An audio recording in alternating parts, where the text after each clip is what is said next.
भूत, प्रेत, पिशाच, इनकी जब भी मैं आपसे बात करता हूं, जब भी आप कहानियां सुनते हैं, तो इसमें आप सुनते हैं कि किसी इंसान का किसी भूत से एनकाउंटर हुआ, किसी ऐसी पैरानॉर्मल चीज से एनकाउंटर हुआ जिससे हम रोज के दिनों में नहीं मिलते और उससे वो छुटकारा पाना चाहता है, उसने उसकी जिंदगी को बर्बाद कर दिया। ठीक है, आज की कहानी जो है ये काफी डिफरेंट है, क्योंकि इसके अंदर एक इंसान पे कुछ ऐसी सुपरनैचुरल एबिलिटीज थी जिसके चलते वो यहां पर आत्माओं से कांटेक्ट कर सकता था, उन्हें दोस्त बना सकता था, उन्हें मुक्ति दिला सकता था। और कमाल की बात यह है कि उन्हें उन आत्माओं से डर भी नहीं लगता था। वो आत्माएं उसे चोट नहीं पहुंचाना चाहती थी, सिर्फ उसकी मदद चाहती थी। लेकिन हमेशा एक सिक्के के दो पहलू होते ही हैं। जो भी आत्माएं उस इंसान से मिलने आती थी या उससे कांटेक्ट करती थी बाय टेलीपैथी या फिर वैसे ही सपनों में या फिर ऐसे चलते फिरते रात में दिन में उसको दिख जाती थी, वो उससे सिर्फ और सिर्फ मुक्ति चाहती थी। लेकिन एक बार उसका सामना एक ऐसी आत्मा से हुआ, एक ऐसी आत्मा से जिसने उसकी जिंदगी को इतना बर्बाद कर दिया कि उसके बारे में उसने अपने ख्वाबों में भी नहीं सोचा था। तो क्या है पूरा मामला, ये मैं आपको डिटेल में बता देता हूं, क्योंकि सारी आत्माएं जो होती हैं ये मुक्ति नहीं चाहती। कुछ आत्माएं ऐसी भी होती हैं जो आपसे सिर्फ और सिर्फ मतलब चाहती हैं। यहां पे कहानी है 24 साल के शांतनु की। शांतनु नहीं, मैं उन्हें शान कहूंगा, क्योंकि उनको प्यार से सब लोग शान ही कहते थे। और अगर मैं शांतनु कहूंगा तो काफी लंबा नाम उनका रहेगा, तो उनका नाम था यहां पर शान, शान कुमार। काफी अच्छे इंसान थे वो, और इसी के साथ साथ वो एक अच्छी जॉब करते थे, एक डिसेंट जॉब, डेस्क जॉब थी उनकी। उनके पास में बचपन से एबिलिटी थी कि वो यहां पर मरे हुए लोगों को देख सकते थे। सिर्फ देख ही नहीं, उनसे बात कर सकते थे, उनकी प्रॉब्लम्स को सुन सकते थे। अब ये बात उन्होंने अपने घर वालों को बहुत लेट बताई थी। इसी के साथ साथ उन्होंने अपने घर वालों से ये प्रॉमिस लिया था कि आप कभी भी इस चीज का जो है प्रचार या एडवर्टाइजमेंट वगैरह नहीं करेंगे, क्योंकि इससे फिर लोग जो होते हैं वो उन लोगों को बाबा मानने लग जाते हैं, आकर के उनकी पूजा करने लग जाते हैं। और शान इस किस्म के लड़के नहीं थे, वो पढ़े लिखे लड़के थे। वो चाहते तो इससे पैसा भी कमा लेते इस सुपरनैचुरल एबिलिटी से, बट उन्होंने कभी भी ऐसा नहीं किया। वो सिर्फ और सिर्फ उन आत्माओं की मदद करते जो यहां पर दिक्कत में होती और मुक्ति चाहती, क्योंकि हमेशा हर एक आत्मा यहां पर श्राद्ध से या फिर किसी भी रिलीजन में किसी भी तरीके से, आप चाहे कोई भी पूजा पाठ कर दो, कोई भी यहां पर आप इबादत पढ़ लो, उनसे हर किसी को मुक्ति नहीं मिल पाती। कुछ आत्माएं जो होती हैं वो भटक जाती हैं। शान उन्हीं की मदद करते थे। पहला एनकाउंटर उनका हुआ था 8 साल की उम्र में, जब वो यहां पर अपनी दादी के घर पे गए थे। तो एक औरत जो थी वो उनको लगातार दिख रही थी। अब वो औरत उनको कुछ कह नहीं रही थी। ऐसा नहीं कि उसका फेस कटा हो, आंखें उसकी सफेद हो, लंबे लंबे बाल हो, यहां पर उसने सफेद साड़ी पहन रखी हो, पैर उसके उल्टे हो, नहीं, ऐसी नहीं थी। वो नॉर्मल सी औरत थी और वो रो रही थी। उसने बस ये बात बोली कि मेरी जो आत्मा है वो भटक रही है। उस बच्चे को उसने सपने में ये बात बोली थी, और तुम जो हो बेटा मेरी मदद कर सकते हो, मेरे पति से ये कहो कि जो कंगन उन्होंने मुझे शादी के वक्त पे पहनाए थे उन्हें वो गंगा में बहा दे, क्योंकि वो उन्होंने अपने पास रखे हुए हैं। क्योंकि लोग रख लेते हैं कि भाई मेरी बीवी की, मेरी बेटी की निशानी है, मैं इसे रख लेता हूं। सब कुछ उन्होंने कर दिया था अपनी तरफ से, उन्होंने अस्थियां वगैरह तो बहा दी थी, लेकिन कहीं ना कहीं वो कंगन उन्होंने नहीं डाले थे। तो उन्होंने कहा कि बेटा ये कंगन उनसे कहो कि इनको भी वो प्रवाह कर दे, मतलब गंगा में बहा दे, और तब मुझे मुक्ति मिलेगी। अब वो 8 साल के थे, उन्होंने अपने पेरेंट्स को इसके बारे में नहीं बताया। उस आदमी का जब एड्रेस उन्होंने उस औरत से पूछा तो वो उनकी दादी के ही पड़ोस में रहते थे। उनके पास में वो गए और सारी की सारी डिटेल बताई कि ऐसे ऐसे जो आपकी बीवी है वो ऐसा ऐसा सोच रही है। पहले तो कोई 8 साल के बच्चे पर विश्वास करेगा नहीं, लेकिन उस इंसान ने विश्वास कर लिया, क्योंकि उसको लगा कि बच्चे जो होते हैं मन के सच्चे होते हैं और इनको ये सारी चीजें दिखती हैं। तो उसने वैसा ही किया, और उसके बाद में उसकी जो आत्मा थी उसको मुक्ति मिल गई। और इसी के साथ साथ वो आदमी जो था वो भी ये बात बोलता था कि मुझे अपनी वाइफ की प्रेजेंस फील होती थी, लेकिन मैं ये सोचता था कि वो अभी अभी मरी है, तो शायद से जो उसका गम है वो मेरे दिलो दिमाग से नहीं जा रहा। उसको गम मानता था, लेकिन वो उनकी प्रेजेंस थी, ऑल्दो कभी दुखी नहीं करती थी। ये तो पहला इंसिडेंट हुआ था। लेकिन जब वो 16 साल के हुए शान, तब उन्होंने अपने पेरेंट्स को ये बात बताई कि मुझे यहाँ पर ऐसे ऐसे चीजें दिखती हैं। कभी तो उनको एक बच्ची दिखाई देती थी, एक महज 8 साल की बच्ची, जो यहाँ पर ये कहती थी कि भैया आप मुझे मुक्ति दिला दो, आप मेरे बड़े भाई जैसे हैं, आप मुझे मुक्ति दिलाइए। ये सब कुछ वो करते थे और उन्होंने कई बार लोगों की मदद करी। लोगों ने उनको पैसे भी ऑफर करे, लेकिन शान ने पैसों को ठुकरा दिया। जिंदगी बहुत सही चल रही थी। 24 साल के हो चुके थे शान, उनकी एक गर्लफ्रेंड भी थी और वो सोच रहे थे कि आने वाले कुछ 3-4 साल में वो शादी भी करेंगे, जैसे एक नॉर्मल इंसान सोचता ही है। लेकिन ये जो चीज थी, ये इतनी सीधी उनके लिए नहीं थी। कुल मिलाकर के 24 साल की उम्र तक उन्होंने शायद से 18 लोगों को मुक्ति दिलाई थी। वो 18 लोग जो बेबस थे, अगर उन्हें मुक्ति नहीं दिलाई जाती तो शायद कोई तांत्रिक उन्हें पकड़ लेता और फिर उनका गलत इस्तेमाल करता। 18 लोगों को मुक्ति दिलाई। और अभी लेटेस्ट जो उन्होंने किसी को मुक्ति दिलाई थी, वो एक जवान लड़की थी 21 साल की, जिसने यहां पर प्यार के चलते अपनी जान दे दी थी। एक लड़का था, उसने उसके प्यार को ठुकराया और पहले तो उसने उससे शादी का वादा किया। उनके बीच में यहाँ पर जो है इंटरकोर्स वगैरह हुआ, सब कुछ हुआ और उसके बाद में उस लड़के ने यहाँ पर किसी और से शादी कर ली। तो 21 साल की लड़की जो थी, उसने यहां पर क्या किया, उसने यहां पर अपने आप को चाकुओं से गोद लिया, चाकुओं से अपने आप को मार लिया और फिर उसे मुक्ति नहीं मिली। और मरने के बाद उसे रियलाइजेशन हुआ कि उसने यहां पे गलत किया। तो उसने ये बात कही कि मैं अपने माँ बाप से एक तो माफी मांगना चाहती हूँ और मेरी आत्मा को मुक्ति दिलाई जाए, मेरा जो श्राद्ध है वो दोबारा से किया जाए।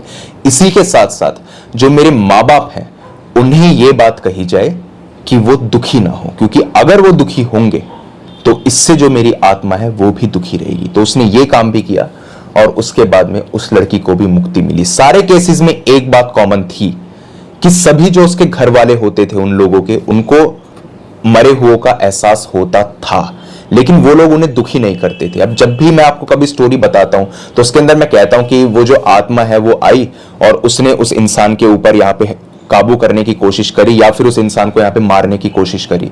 जब भी कोई आत्मा किसी को मारने की कोशिश करती है, तो वो जो आत्मा होती है वो बदले के अंदर बहुत अंधी होती है और बदले के अंदर जब भी कोई आत्मा होगी, वो यहां पर काफी ज्यादा पावर अपने पास रख सकती है। लेकिन वो आत्माएं बेबस थी, वो मुक्ति चाहती थी, इसीलिए वो किसी से यहां पर डायरेक्ट कांटेक्ट नहीं कर पाती थी। और कई जगहों पर आपने शायद ये बात पढ़ी होगी, नहीं पढ़ी तो बता देता हूं। मैक्सिमम लोग ये बात बोलते हैं कि पैरानॉर्मल एनकाउंटर जब भी किसी के साथ होते हैं तो यहां पर सिर्फ उन्हें सपनों में ही उसका एहसास होता है, क्योंकि हर एक आत्मा इतनी पावरफुल नहीं होती। एक बार शान अपनी गर्लफ्रेंड के बर्थडे पर गए और वहां से वो वापस आ रहे थे। वापस आने के बाद में वो सो गए और सोते हुए उन्हें एक लड़की का सपना आया। जो लड़की सुंदर थी, काफी अच्छी थी और वो यहाँ पर रो रही थी और कह रही थी कि मुझे मुक्ति दिला दो, मुझे ही नहीं मेरे घर वालों को भी, वो भी मुक्ति चाहते हैं। कुल मिलाकर के हम यहाँ पर 7 लोग हैं जो भटक रहे हैं और सिर्फ आप ही ऐसे शख्स हैं जो हमें मुक्ति दिला सकते हैं। आत्माएं अपने आप इस तरीके के लोगों को ढूंढ लेती हैं जो उनकी मदद कर सके। जैसे आपने तलाश मूवी देखी है आमिर खान की, उसके अंदर एक बात थी, एक डायलॉग था जो कहा गया था कि जो आत्माएं होती हैं वो या तो अपने जैसे लोगों को ढूंढती हैं जो उन्हीं के जैसे गम में हो, या फिर उन लोगों से वो बात करना चाहती हैं जो उन्हें मुक्ति दिला सके। हर एक आत्मा हर किसी को मारना नहीं चाहती। वो आत्मा भी ये कह रही थी कि आप ही मुक्ति दिला सकते हैं। उसने उस शख्स को ढूंढ लिया था। शान की एक आदत थी कि वो हर एक आत्मा को ऐसे मुक्ति नहीं दिलाते थे। वो पहले ये चेक करते थे कहीं ये आत्मा जो है इसने कुछ गलत तो नहीं किया। वो हमेशा उसका बैकग्राउंड चेक करते थे, उसके घर वालों से बात करते थे, ये सब कुछ वो किया करते थे। उस लड़की से उन्होंने पूछा कि तुम्हारा नाम क्या है। उसने कहा मेरा नाम है कृतिका और मेरे और मेरे परिवार की मौत एक ब्लास्ट के चलते हो गई है और हमारे यहाँ पे शायद सिलेंडर फटा था या फिर कुछ ऐसा ही हुआ था जिसके चलते पूरा परिवार एक साथ खत्म हो गया। शान को थोड़ा दाल में कुछ काला सा लगा। उन्होंने कहा अच्छा, तो कहाँ की रहने वाली हो तुम? उसने कहा कि मैं बंगाल की रहने वाली हूँ। वहीं पर हमारा घर है। अगर आपको ऐसा लगता है कि मैं झूठ बोल रही हूं तो आप जाइए बंगाल में और वहां पर जाकर के आप आस पड़ोस के लोगों से पूछ लीजिए। वो शान के बारे में सब कुछ जैसे पता करके आई थी। शान ने उसको अभी तक ये सारी बातें नहीं बताई थी कि मैं ऐसा कुछ करने वाला हूं। उसने कहा हम बहुत बेबस हैं और सिर्फ आप ही मदद कर सकते हैं। मैं किसी ऐसे शख्स को बहुत वक्त से ढूंढ रही थी। उसने उसके परिवार वालों के नाम भी पूछे तो कृतिका ने सबके नाम बताए भी। शान यहां पर बंगाल चले गए। उन्होंने अपने ऑफिस से छुट्टी ली और उन्होंने कहा मैं बंगाल जा रहा हूं, 1 हफ्ते की ट्रिप है, मैं वहां पे जा रहा हूं। वहां पर वो गए, आस पड़ोस के लोगों से पूछा, जो कृतिका का घर का एड्रेस था वहां पे पूछा कि यहाँ पे अब कौन रह रहा है। उन्होंने कहा ये जो जगह है ये अबेंडेंड है और यहाँ पर कोई रहता नहीं है, आप बताइए आपको किसके बारे में पूछना है। तो उन्होंने कहा कृतिका और उसका परिवार। तो सब लोगों ने कहा कि कृतिका तो बहुत शरीफ लड़की थी। किसी ने भी ये नहीं कहा कि वो काला जादू करती थी या ऐसी कोई चीजें थी, क्योंकि लोगों को शक हो जाता है अगर कोई ऐसा करे तो। उन्होंने कहा ऐसा तो कुछ नहीं था। हाँ, लेकिन एक बार उनके घर में ब्लास्ट हुआ और वो सारे लोग मर गए। शान को कहीं ना कहीं विश्वास हो रहा था कि जो कृतिका ने कहा वो सही है। वो उस घर में गए ये चीज फील करने के लिए कि सचमुच यहां पर वो आत्माएं है भी या कृतिका झूठ बोल रही है। वहां पर वो गए तो उन्हें महसूस हुआ कि वहां पर कुछ तो अजीब है और कोई आत्माएं यहां पर है जरूर। 1 या 2 आत्माएं उन्हें फील हुई थी, 7 नहीं। उनको ऐसा फील हुआ। उन्होंने कहा चलो कोई बात नहीं, मैं यहां पर कृतिका की मदद कर देता हूं। उन्होंने सबसे पहले तो कृतिका को मुक्त कराने की बात करी। कृतिका ने उन्हें वहीं रोक दिया। उन्होंने कहा रुक जाइए, मुझे आप मुक्ति मत दिलाइए। आप जो मंत्र वगैरह पढ़ेंगे, शान को इन सब चीजों की नॉलेज हो चुकी थी कि किस तरीके से मंत्र वगैरह पढ़ते हैं। अब जैसे कोई आत्मा, जैसे पहली आत्मा को जब उन्होंने मुक्ति दिलाई थी वो कंगनों से जुड़ी हुई थी, तो सिर्फ कंगन को यहां पे प्रवाह कर दिया गंगा में तो उसको मुक्ति मिल गई। इसमें तो मंत्रों का कोई मतलब ही नहीं रह गया। लेकिन कुछ आत्माएं ऐसी थी जो किसी चीज से बंधी हुई नहीं थी, वो बस मुक्त नहीं हो पाती थी। तो उसके लिए उन्होंने मंत्र वगैरह सीखे थे और काफी धर्मों की नॉलेज थी उन्हें कि इधर हिंदुइज्म में क्या होता है, इस्लाम में क्या होता है, क्रिश्चियनिटी में क्या होता है, ये सब कुछ उन्हें पता था।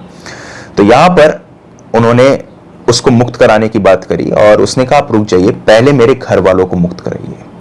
अब जब घर वालों को मुक्त कराने की बात आई तो 6 के 6 घर वाले जो थे वो ये बात कहने लगे कि हमें मुक्ति नहीं चाहिए।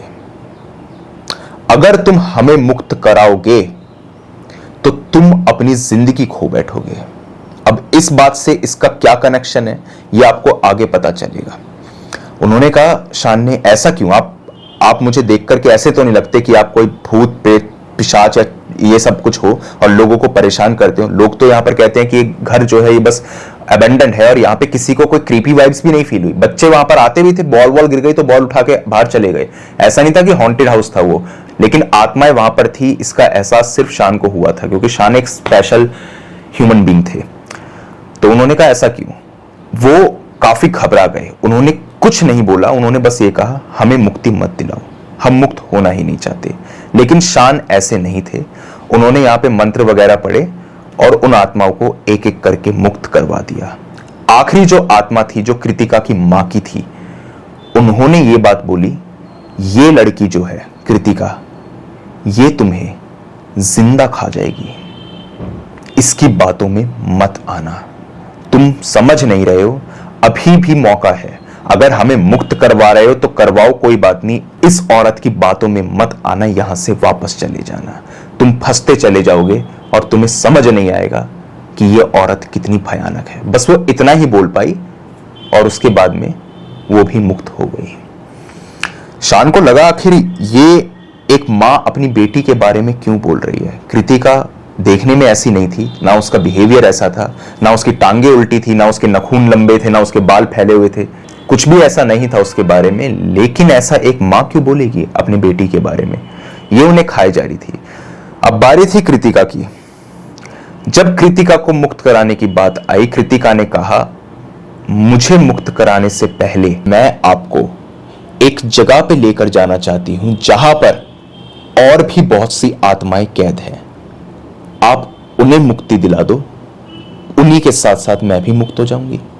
शान को बड़ा अजीब लगा और उन्हें याद था कि कृतिका ने की मां ने क्या कहा था। उन्होंने कहा चलो।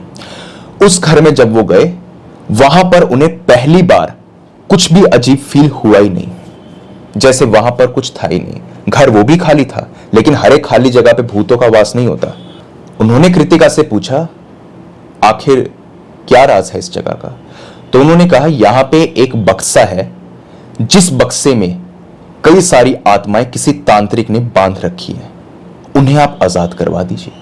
अब शान को हमेशा कुछ ना कुछ फील हो जाता था, लेकिन आज पहली बार उनके साथ ऐसा नहीं हुआ। शान को समझ आ चुका था कि कृतिका यहां पर झूठ बोल रही है, लेकिन कहीं ना कहीं उनके ही मन ने उनकी बात को काट दिया और यह सोचा कि तांत्रिक जो होगा, जिसने इतनी आत्माओं को बंद किया होगा, कुल शायद वो 27 आत्माओं की बात कर रही थी यहां पर, उनको उसने बंद किया होगा, उसकी ताकत कितनी ज्यादा होगी। तो उनको लगा शायद वो इसीलिए इन बातों को समझ नहीं पा रहे हैं, और अगर वो इस बक्से को खोलेंगे तो शायद से वो उनको मुक्त करवा दे। उन्होंने उस बक्से को जैसे ही खोला और ये सोचा कि उसको मुक्त करवाऊंगा, जैसे ही वो बॉक्स खुला, उसके बाद में शान बेहोश हो गए। उन्हें कुछ नहीं याद कि उनके साथ क्या हुआ। जब वो उठे तो वहां के आस पड़ोस के लोग थे, जिन्होंने पूछा, आप यहां क्या कर रहे हैं? अब इस बात का जवाब क्या दे?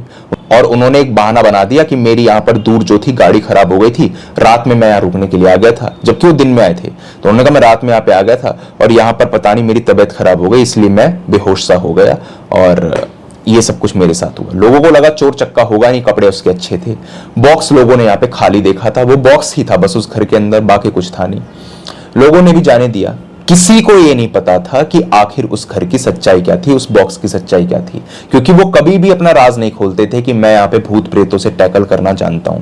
इसके बाद में शान अपने घर पे आ गए और घर आकर के उन्हें काफी तेज बुखार हो गया था।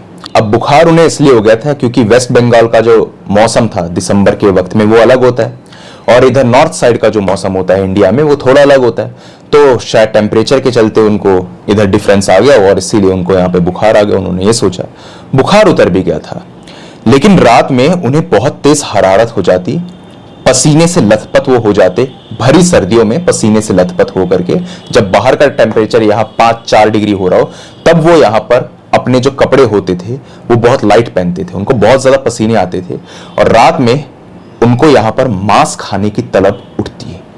अब घर में उनके मांस नहीं खाया जाता था, लेकिन उन्हें मांस खाने की तलब उठती। वो अपने घर वालों को ये बात भी बोलते। घर वालों को लगा बच्चा जवान हो रहा है, बड़ा हो चुका है, तो क्या पता इसको कोई बुरी आदतें हो। घर वालों ने रोका नहीं, क्योंकि शान की वैसे कोई बुरी आदतें थी नहीं, और चिकन खाना कोई बुरी बात है भी नहीं, तो उन्होंने उसको चिकन खाना अलाउड कर दिया। अब वो पूरे दिन यहाँ पे चिकन खाता और यही कहता कि मुझे सिर्फ यही पसंद है। घर में उसने पूजा पाठ करना भी बंद कर दिया, और घर वालों का भी उसने पूजा पाठ करवाना बंद करवा दिया, ये बोल के कि ये सब चीजें मत करो। उल्टे सीधे उसने बहाने बना दिए, और घर वाले जानते थे इसकी पावर्स क्या है, ये आदमी स्पेशल है, तो उन्होंने बिना किसी बात के उसकी बात को माना भी। लेकिन भगवान की पूजा ना करने से आखिर क्या फायदा, ये लेकिन किसी को समझ में नहीं आया, और उन्होंने उसको भी बंद कर दिया।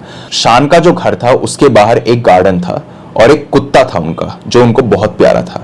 जब से वो कोलकाता से वापस आए थे तब से ही वो कुत्ता लगातार शान को देखकर भौंका करता था। पहले तो वो कुत्ता उनको बहुत प्यार करता था और शान भी, वो लगातार भौंका करता था। एक दिन सुबह के वक्त में वो कुत्ता घर वालों को नहीं मिला। घर वालों ने हर जगह छान मारा, नहीं मिला। लेकिन जो गार्डन की मिट्टी थी वो थोड़ी सी उखड़ी उखड़ी सी दिख रही थी, जैसे उसकी खुदाई की गई हो। जब उसे खोद करके बाहर निकाला गया तो जो कुत्ता था उसकी गर्दन यहाँ पे कटी हुई थी, बॉडी में उसके कोई खून नहीं था, उसकी जो आंखें थी वो बाहर निकली पड़ी थी, दांत उसके किसी ने तोड़े हुए थे, और तब उसकी बॉडी को उसने काटा था। मतलब कि सिर्फ उस कुत्ते को मारा नहीं गया था, उसे तड़पाया भी गया था। पहले उसे पूरा तड़पाया गया, फिर उसे मारा गया। शान ने कहा मुझे पता नहीं, घर वाले उसके ऊपर शक भी नहीं कर सकते थे, लेकिन एक बात पक्की थी कि यहां पर एक कुत्ता मर चुका है। शान ने कहा यहां पर आपको याद है कुछ दिनों पहले किसी चोर वोर की यहां पर वारदात सामने आई थी, क्या पता वो चोरी करने आ रहा हो और इस बहादुर कुत्ते ने उसको बचाने की कोशिश की हो और ये मर गया हो। घर वालों ने कहा हाँ बात तो सही है, और उन्होंने ये सोचा कि कल जो है इस कुत्ते को हम कहीं और गाड़ देंगे। अब ये ड्यूटी जो थी ये शान के फादर की थी। अगले दिन जब उसकी बॉडी को उस मिट्टी में से निकालने की बात सामने आई तो उन्होंने नोटिस किया कि उस कुत्ते की बॉडी वहां पर है ही नहीं। वो गायब हो चुकी है। और इसी के साथ साथ जो उसकी बॉडी के बाल थे, मतलब कुत्ते के शरीर पे जो बाल थे, वो कुछ बाल शान के कमरे में एक गुच्छे की फॉर्म में पड़े हुए मिले। यानी कि यह बात पक्की थी कि शान ने ही उस कुत्ते की बॉडी को गायब किया है। इतना सब कुछ हो चुका था तो शान से पूछा गया कि आखिर तुमने इसकी बॉडी के साथ क्या किया। तो उन्होंने बस ये बात बोली कि इसको जो मुक्ति मुझे दिलानी थी, इसके चलते ही मुझे इसके बालों के साथ में ऐसा कुछ करना पड़ा। बहाने उनके पास हजार तैयार थे। अब घर वाले जो थे वो सवाल जवाब कर भी नहीं सकते थे। हाँ, ये जरूर था कि मरने के बाद में कभी कुत्ते की प्रेजेंस उनको फील नहीं हुई, लेकिन शान ने कभी भी आज तक किसी जानवर की आत्मा को मुक्ति नहीं दिलाई थी। वो सिर्फ इंसानों से बात कर सकते थे। और ये बात किसी ने पढ़ी भी नहीं थी कि जानवर जो है वो मरने के बाद कांटेक्ट करे और ये कहे कि भाई मुझे मुक्ति दिलाओ। ये कभी किसी ने सुना ही नहीं था और आज तक भी शायद आपने कभी सुना नहीं होगा इन सब बातों के बारे में। ये सब कुछ हुआ। उसके बाद में एक बार शान के जो फादर थे वो पानी पीने के लिए रात में उठे तो उनको यहां पे किसी के कुछ चबाने की आवाज आई और इसी के साथ बहुत तेज बदबू। उन्होंने यहां पे पूरा घर छान मारा, गार्डन वगैरह भी देखा, वहां पर कोई नहीं।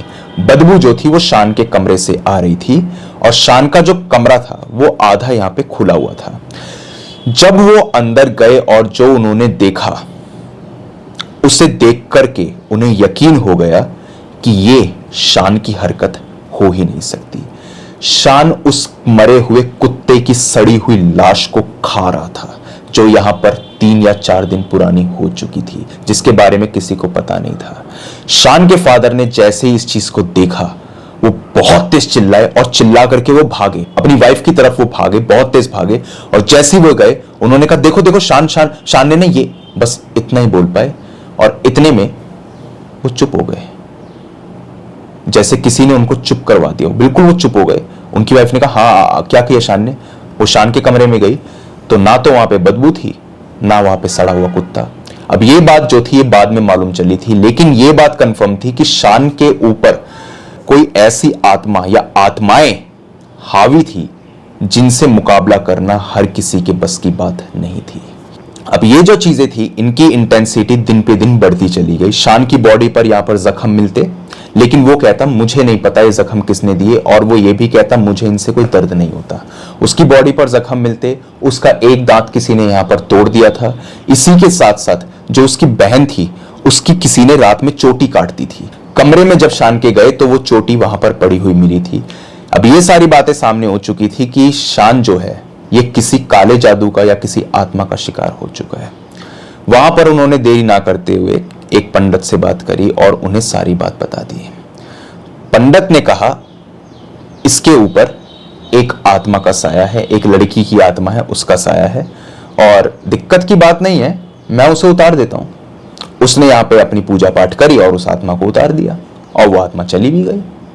अब उन्होंने कहा अब सब कुछ ठीक है, आप लड़के को लेकर के चले जाइए। लेकिन उसका जो शरीर था वो इतने ही वक्त में कमजोर हो चुका था। उसको घर लेकर के वापस आया गया। शान अपने कमरे में लेटा हुआ था, चुपचाप लेटा हुआ था, लेकिन आज उसने और पागलों वाली हरकतें शुरू कर दी। आज वो बहुत तेज तेज हंस रहा था। इतनी देर तक वो हंसता रहा जब तक उसके गले से खून ना निकल गया हो। हंसने के बाद में उसने कहा एक को निकालोगे तो 10 आएंगे।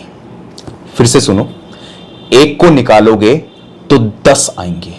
इसका मतलब यह था कि कुछ आत्माएं ऐसी थी जो शान के शरीर को एज अ मीडियम यूज कर रही थी, क्योंकि शान का शरीर और शान की आत्मा इस काबिल थी कि वो लोगों से, मरे हुए लोगों से कांटेक्ट कर सकती थी। ये बात जब उन्होंने सुनी उन्हें समझ आ गया कि किसी पंडित के बस की या किसी बाबा या फिर किसी ये अघोरी वगैरह के बस की ये बातें नहीं है। ये बहुत सीरियस सिचुएशन है जिससे हम लोग टैकल कर ही नहीं सकते।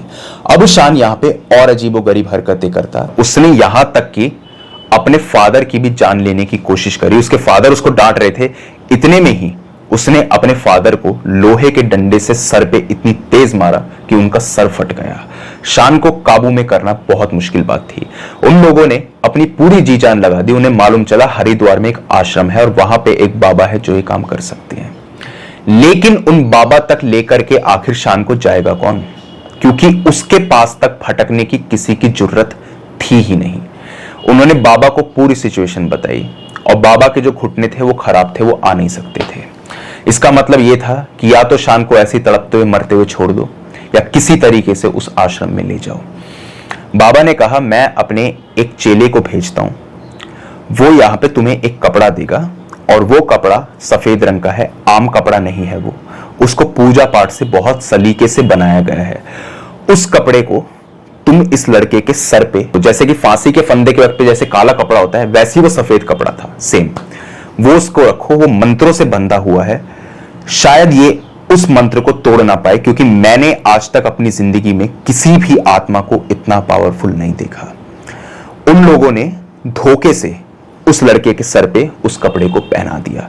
वो लड़का उस कपड़े को पहनते ही बेहोश हो गया और जब वो कार में उसको लेकर के जा रहे थे तो वो हंसने लगा और उन्होंने ये चीज देखी कि जो शान है, हंसते हंसते ही उसने अपने दांतों से उस कपड़े को खींच खींच करके फाड़ दिया और उसका जो मुंह था वो उधर से बाहर आ गया। मतलब कि उसके अंदर की आत्माएं इतनी पावरफुल थी कि वो भले से उस कपड़े से थोड़ी देर के लिए काबू में तो आ पा रही थी, लेकिन उनकी ताकत को समझना हर किसी के बस की बात नहीं थी। वो तो चेला साथ में था, उसने यहां पर एक माला पहनाई और उस माला को पहनाने के बाद में उसने एक रुद्राक्ष की माला भी पहनाई, तब जाकर के वो लड़का किसी तरीके से हरिद्वार तक पहुंच पाया और उसमें भी उसने हाथापाई कर दी। अपने आसपास के लोगों को उसने बहुत यहां चोटिल भी कर दिया। अगर वो लोग नहीं होते ना आसपास के लोग, तो चाहे उसको रुद्राक्ष पहना लो, चाहे उसे कुछ कर लो, वो यहां पर वापस आ जाता। उसके हाथ पैर भी बंधे हुए थे, तब भी उसने चोटिल कर दिया उन लोगों को। वहां पर वो गए, बाबा ने कहा इसके अंदर 47 आत्माओं का वास है, 47। और ये आत्माएं जो हैं इसके शरीर को एज अ मीडियम यूज कर रही हैं और मीडियम यूज करके वो किसी यहां पर बड़ी आत्मा, या साफ शब्दों में कहूं तो शैतान को खुश करना चाहते हैं। इसका शरीर वो मीडियम है और इस तरीके की आत्माएं इस तरीके के लोगों को ढूंढती हैं जिनसे वो डायरेक्ट यहां पे संपर्क कर सके। वो जो बक्सा इसने खोला था, वो बक्सा जो था उससे उसने एक तरीके से गेटवे खोल दिया, जिसके चलते वो आत्माएं इसके शरीर में आ गई। ये 47 आत्माएं यहां पर रुकेंगी नहीं, ये चाहे तो और भी आ सकती हैं, लेकिन ये 47 आत्माएं काफी ज्यादा पावरफुल हैं। अब आपको शायद ये चीज जो होगी ये काफी अजीब लग रही होगी, लेकिन एक मैं आपको केस बताना चाहता हूं रियल लाइफ इंसिडेंट का, जिसके ऊपर फिल्म वगैरह भी बनी है। एक पिक्चर अगर आपने देखी हो, द एक्सॉर्सिज्म ऑफ एमिली रोज, नहीं देखी है तो देख लेना। ये एक रियल लाइफ लड़की के ऊपर बेस्ड है जिसका नाम है यहां पर एना एलिजाबेथ। जाकर चेक कीजिए गूगल पे, आपको मिलेगी। द एक्सॉर्सिज्म ऑफ एमिली रोज ही लिख देंगे तभी आपको मालूम चल जाएगा। ये लड़की बिल्कुल नॉर्मल थी, 1952 में पैदा हुई, 1976 में मरी थी। और जब इसका एक्सॉर्सिज्म हो रहा था तो इसने ये बात बोली थी, मेरे अंदर 7 आत्माएं हैं इंक्लूडिंग हिटलर। ये इसने बोली थी, ये ऑडियो टेप तक भी अवेलेबल है, ये आप देख लीजिए। इसके फादर और जो वो प्रीस्ट था जो इधर चर्च से आया था, उनके ऊपर केस भी हुआ था कि इन्होंने इस लड़की को मार डाला, क्योंकि कोर्ट तो भूत प्रेतों में मानती नहीं, तो उन्होंने के ऊपर केस भी चला था और शायद कुछ ऐसा ही था, उनको सजा वगैरह हुई भी थी। ये लड़की जब मरी थी, इसका वेट पता है कितना था? 29 किलो, जस्ट 29। अब 29 केजीज के अंदर आप समझ सकते हैं सिर्फ हड्डियां बची होंगी। ये लड़की जब मरी थी बहुत वीक हो चुकी थी, घर वाले कहते थे ये उल्टे हाथों से चला करती थी और ये दिन प्रतिदिन वीक होके मर गई थी। इसीलिए मैंने एग्जाम्पल यहां पे जोड़ा, कहीं आपको ये लग रहा हो कि ऐसा कैसे हो सकता है। इस लड़के की बॉडी के अंदर, शान की बॉडी के अंदर 47 आत्माओं का वास था और वो कृतिका जो थी वो भी इधर रहती थी। बाबा ने उसके बारे में भी बताया कि वो कृतिका जो थी जिसने ये बात बोली कि ब्लास्ट हुआ था, वो ब्लास्ट भी उसने खुद ही किया था। उसको मालूम था कि मैं भी मरूंगी और वो ब्लास्ट उसने अपनी जान देने के लिए किया था, अपने शैतान को खुश करने के लिए उसने किया था, जो भी वो बड़ी आत्मा थी जिसको भी वो लोग यहाँ पे बुलाना चाहते थे। इसी के साथ साथ उसने अपने शरीफ घर वालों की भी यहाँ पर जान ले ली।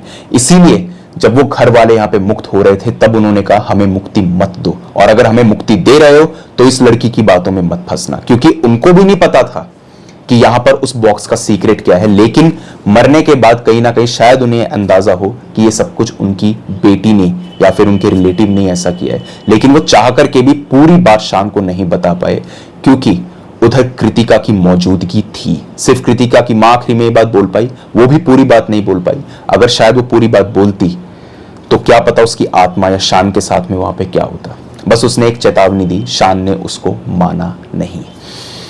उसके बाद में यहां पर कुछ एक हफ्ते तक उस हरिद्वार के आश्रम में उस लड़के के यहां पे एक्सोर्सिज्म हुआ, जहां पर लोग मात्र 1 घंटे में आकर ठीक होकर चले जाते थे। पहली बार कोई ऐसा केस आया था कि 1 हफ्ते तक वहां पर रुकना पड़ा। एक एक करके उन आत्माओं को निकाला गया, जिसमें से कुछ आत्माओं को तो मुक्ति दिलाई गई और कुछ फिर भी बच के निकल गई। वो इतनी पावरफुल आत्माएं थी, वो कहां गई ये किसी को नहीं पता। बाबा ने ये बात बताई कि इस तरीके की आत्माएं जो होती हैं कि ये ऐसे लोगों की तलाश में रहती हैं, और कई सारी ऐसे रिचुअल्स भी हैं। जैसे आपने सुना होगा कि पूरा गांव जो है वो हॉन्टेड हो गया, या फिर इस तरीके की बातें। उसमें बाबा ने कहा कि मैक्सिमम केसेस में इन आत्माओं का वहां पर वास होता है, और ये ऐसे ही लोगों की तलाश में रहती हैं और आज भी हैं। उन्होंने कहा शान 1 हफ्ते के अंदर अंदर ठीक हो जाएगा। ठीक वो लड़का हुआ, उसकी बॉडी पर बहुत जख्म आए थे। किसी ने उसको मारा नहीं था, फिजिकली हर्ट नहीं किया था। चिल्लाता था, वो बाल नोचता था, अपने बाल उसने उखाड़ लिए थे। इसी के साथ में जो उसकी दाढ़ी थी वो भी उसने उखाड़ ली थी। बहुत वो चोटिल किया करता था अपने आप को, बट फाइनली वो लड़का ठीक हुआ। लेकिन अभी भी दिक्कतें जो थी वो उससे दूर नहीं होने वाली थी। ठीक होकर के वो इतना वीक हो गया कि वो अपने पैरों पर चल भी नहीं सकता था। जैसे एमिली रोज का जो केस था उसमें भी यही बात थी कि वो लड़की अपने पैरों पर चल नहीं सकती थी। 29 किलो की लड़की कैसे चलेगी अपने पैरों पर, खुद सोचिए आप। इसके साथ में भी ऐसा ही हुआ। इसी के साथ साथ इसको निमोनिया हुआ था, और भी बहुत सी प्रॉब्लम्स थी। हार्ट इसका ढंग से फंक्शन नहीं कर रहा था, लीवर किडनी भी नहीं कर रही थी। 1 महीने ये हॉस्पिटल में रहा, आईसीयू में रहा, और उसके बाद में इस पीरियड को 6 महीने तक एक्सटेंड किया गया। लेकिन अनफॉर्चुनेटली शान बच ही नहीं पाया। उसकी बीमारियां इतनी सीवियर थी और उसका शरीर इतना खत्म हो चुका था कि उसको बचाया जा ही नहीं सका। अल्टीमेटली शान की डेथ हो ही गई। लेकिन एक बात सच्ची थी कि शान को उन आत्माओं से यहां पे मुक्ति मिली थी, और उसकी आत्मा को भी मरने के बाद मुक्ति मिल गई थी। एमिली रोज का जो केस था ना, उसके अंदर जहां तक मैंने सुना है, काफी टाइम पहले मैंने इसके बारे में पढ़ा था, उसमें यह कहा गया था, जो उसकी एक्सोर्सिज्म की टेप थी, कि इसकी आत्मा को हम अपने साथ ले जाएंगे और ये हमारे साथ ही रहेगी। अब उसके प्रीवियस जन्म के आप पाप कह लीजिए या कुछ भी कह लीजिए, एक बार वो बस यहाँ पर चर्च वगैरह में गई थी और उसके बाद से उसके साथ प्रॉब्लम शुरू होने लग गई थी। 16 साल की उम्र में ही उसके साथ में ये सारी चीजें होने लग गई थी। उस लड़की के ऊपर 67 एक्सोर्सिज्म के सेशंस हुए थे। 67 टाइम्स उसके अंदर से आत्मा निकालने की कोशिश की गई थी। इसके अंदर 2 तो रोमन कैथोलिक प्रीस्ट शामिल थे जिन्होंने आत्मा निकाली थी, और एक उसके फादर भी थे। तो यहाँ पर उनको सजा मिली थी, और सजा जो थी शायद 3 साल की थी, और 6 महीने तक में ही खत्म कर दी गई थी, और फाइन वगैरह भी लगा था। लेकिन सच ये था कि वो लड़की मर गई थी। एक बार आप पढ़ लीजिएगा उसके बारे में कंप्लीटली अच्छे से, और अगर वो मूवी नहीं देखी है तो देख लीजिएगा, काफी भयानक मूवी है वो। तो यही कुछ हुआ शान के साथ में भी। लेकिन यहां पे डिफरेंस ये था कि उसके अंदर से आत्माएं निकाल ली गई, जो इधर एना एलिजाबेथ या फिर एमिली रोज जो थी, उसके अंदर से ऐसा नहीं कर पाए थे वो लोग, और वो लड़की मर गई थी। तो यही थी पूरी की पूरी कहानी कि किस तरीके से एक इंसान ने इतनी आत्माओं की मदद करी, लेकिन वो एक ऐसे जंजाल में फंस गया, एक ऐसे चंगुल में फंस गया। इतना सब कुछ ट्राई करने के बाद में भी, इतनी प्रीवियस स्टडी करने के बाद में भी, कृतिका के परिवार के बारे में पूछने के बाद में भी, वो ऐसे जंजाल में फंस गया जिसके चलते उसकी मौत हो ही गई। आप मुझे बताइए आपको ये स्टोरी कैसी लगी। और एक बात और, अगर आप इस तरीके की चीजें और सुनना चाहते हैं, रियल लाइफ इंसिडेंट, जैसे मैंने एक छोटा सा एग्जांपल दिया आपको एना एलिजाबेथ या एमिली रोज का, अगर आप ऐसे ही रियल लाइफ एक्सोर्सिज्म के केसेस के बारे में सुनना चाहेंगे तो मुझे बताइए, मैं उसके बारे में वीडियो बना दूंगा। स्टोरीज तो आती रहेंगी, साइड बाय साइड स्टोरीज आती रहेंगी, उसकी कोई टेंशन की बात नहीं है। बट रियल लाइफ आप हॉरर इवेंट्स के बारे में जानना चाहेंगे, प्लीज कमेंट डाउन बिलो। और इसमें मैं कॉमन बातें नहीं बताऊंगा कि भांगड़ हॉन्टेड है, कुलधारा हॉन्टेड है, ये हॉन्टेड है, वो हॉन्टेड है, नहीं। जिन लोगों के ऊपर ऐसा कुछ हुआ है उनके बारे में बात मैं करना चाहूंगा। तो प्लीज आप मुझे बताइए, इंटरेस्टेड है तो आप बताइए, नहीं तो मैं यही बनाता रहूंगा। तो जो भी आपकी राय हो मुझे आप कमेंट सेक्शन में बताइए। इसी के साथ साथ अगर आपके पास में भी कोई ऐसा ही हॉरर और क्रीपी इंसिडेंट है तो आप मेरे साथ शेयर कर सकते हैं मेरी जीमेल और इंस्टा आईडी पर। जीमेल आईडी ऊपर दिखाई दे रही होगी आपको, और इंस्टा आईडी का लिंक डिस्क्रिप्शन बॉक्स में मौजूद है। दोनों ही प्लेटफॉर्म्स में से जिस भी प्लेटफॉर्म पे आप कंफर्टेबल हो वहां पे जाकर के अपनी स्टोरी मेरे साथ साझा कर दीजिए। बस रिक्वेस्ट आपसे इतनी ही रहेगी मेरी कि जब भी अपनी स्टोरी को भेजे तो जितना डिटेल में हो सकता है उतना डिटेल में भेजे, ताकि उन इवेंट्स को मैं उसी तमीज़ के साथ में आपके सामने रख सकूं जिस तरीके से आपने उन्हें मेरे सामने रखा है। अगर टाइप करने में प्रॉब्लम है आपको तो वॉइस मैसेज के जरिए भी अपनी स्टोरी इंस्टा पे मुझे डीएम कर सकते हैं। बाकी आज की वीडियो के अंदर इतना ही था। जल्द मिलता हूँ एक अगली वीडियो में, तब तक के लिए टेक केयर, गुड बाय।